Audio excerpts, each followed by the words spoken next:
Hey guys, Rusty here. This time I wanted to do something a little bit different than the usual. Today I'm going to be analyzing the commanders from the Warhammer 4000 commander deck. It's from the Magic the Gathering. Specifically, I'm going to be analyzing the Necrons Dynasty deck. I believe that's what it's called. I just want to put out a quick warning to anyone who's thinking about picking up this deck or just about picking one of the commanders and building around them. These are artifact legendary creatures that focuses most of the time on working with artifact creatures. So besides the regular removal like Swords to Plowshares, they can also be hosted by cards like Naturalize or Bane of Progress. So before I start, I just wanted to let you guys know that. Okay, let's start with Zarak, the Silent King. Unless you are playing the Necron Dynasties deck outside of the box, I think you are better off playing one of the other commanders of this deck. Zarak's attack trigger is so restrictive that it's difficult to justify playing him at the helm of the deck.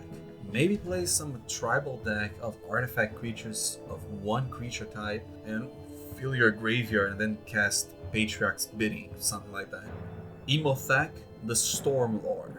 Emo Thack is the graveyard shift commander, caring about putting artifacts in our yard and taking them out of there. Starting with some self-mill, we can use cards like Dig Up the Body, Wand of Vertebrae, and Perpetual Timepiece to fill our graveyard. Since most of the precon was artifact creatures, we can still continue to focus on that with cards like Scrap Heat Scrounger, Steel Overseer, and Chiefy of the Foundry, which will help us get more Necron tokens in play and buff them.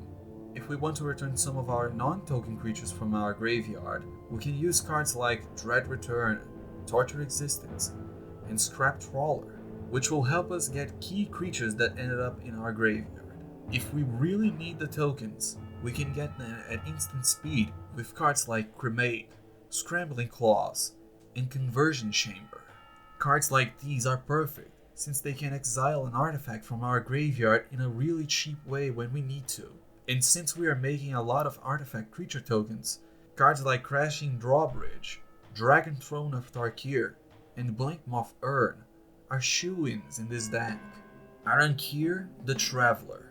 Arankir is a pretty strong artifact commander, allowing us to pay life rather than mana to cast artifact spells and letting us cast them from our graveyard. But all of that is tied to an attack trigger and the paying of life. First, we need to take care of our life points with some cards like Fountain of Renewal, Golem's Heart, and Profane Memento. Cards like these will give us the likelihood to survive from surprise overrun effects from our opponents. Now, we need to gear up Arankir for combat with cards like Swiftfoot Boots and Haunted Cloak for the haste, and other keywords that come with those equipments. Reaper's Talisman and Agent of the Shadow Thieves to make him difficult to block, Infiltration Lens and Poet's Quill for the needed card draw and life gain of this deck, and Ring of Zaktrid for growing and protecting Arankir if needed. Lastly, an equipment that probably got forgotten since it left the limited environment of the set it got released, we have Shard of Broken Glass, an equipment that will have us mill 2 cards whenever the creature attacks, which we can probably stack the triggers so that we can mill before we can cast something from our graveyard by paying life. All that is left is to put big artifacts in the deck so that we can cheat them into play, things like Darksteel Forge, God Pharaoh Statue, Blightsteel Colossus, or Pyrexen Triniform. Illuminor Xerath. If the text on Xerath is familiar, that is because of Soldavi Adonate, a card printed in 1996 during Alliances. The only difference was that the Adonate could only sacrifice artifact or black creatures, while Xerath can sacrifice any creatures, but not himself. At first, I thought of cards with Evoke or Unearth for this deck, but I think this deck could also use creatures with efficient death triggers, such as Catodian, Treasure Keeper, or Solemn Simulacrum.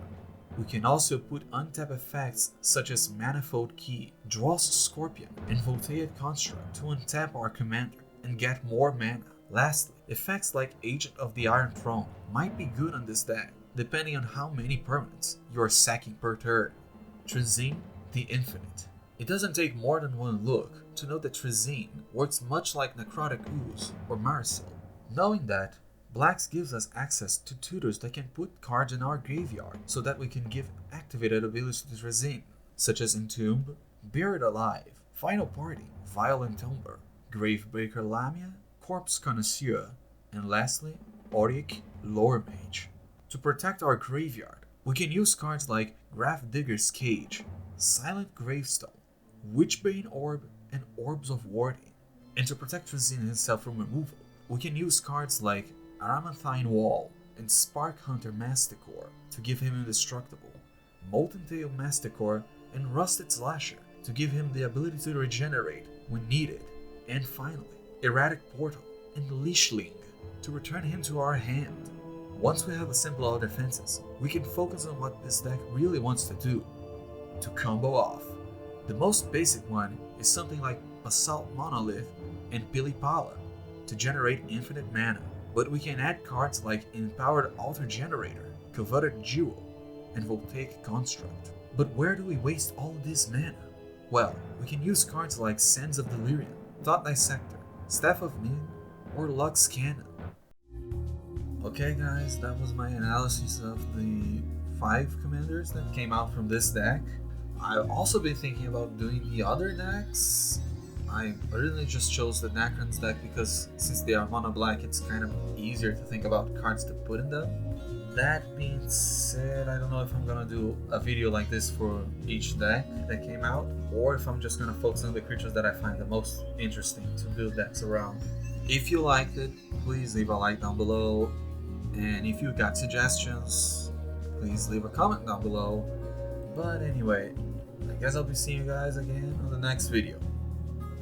Bye bye!